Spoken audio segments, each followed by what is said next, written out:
முத்தமிழால் வைதாரையும் வாழ வைக்கக்கூடிய நம் தமிழ் கடவுளாம், நம் சொந்த கடவுளாம் கந்தக் கடவுளினுடைய கந்தர் அனுபூதியின் 11வது பாடலையும் அதனுடைய பொருளையும் இன்றைய தினம் நாம் அவனுடைய அருளோடும் அருணகிரிநாத சுவாமிகளினுடைய ஆசிகளோடும் உணர்ந்து கொள்ளலாம்.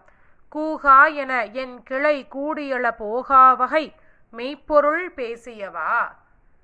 நாகாசலவேலா நாலு கவி தியாக சுரலோக சிகாமணியே.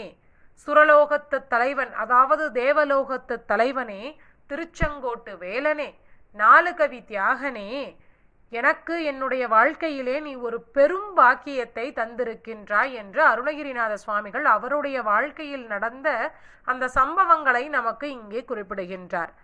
அருணகிரிநாத சுவாமிகள் திருவண்ணாமலை கோபுர உச்சியில் இருந்து கீழே விழக்கூடிய அந்த தருணத்திலே முருகப்பெருமான் அவரை பூச்செண்டு தாங்குவது போல தாங்கி அவருக்கு அருள் ஞானத்தை, அந்த பேற்றை வழங்கினார். அதைத்தான் இங்கே குறிப்பிடுகின்றார். கூகா என என் கிளை கூடி அழ. உறவினர்கள் எல்லாம் என்னுடைய பூத உடலை கண்டு வெறுவி அழுவதற்கான அந்த கடினமான சூழலை தவிர்த்து மெய்ப்பொருள் பேசியவா, மெய்ப்பொருளை எனக்கு நீ உணர்த்தி உன்னிடத்திலே என்னை ஆட்கொண்டு வைத்து கொண்டாயே முருகா என்று இந்த அனுபூதியிலே அருணகிரிநாத சுவாமிகள் நமக்கு முருகப்பெருமானுடைய அருள் எப்பேற்பட்டது என்பதனை உணர்த்தும் வகையிலே நமக்கு கூறுகின்றார். வெற்றிவேல் முருகனுக்கு அரகரோகரா.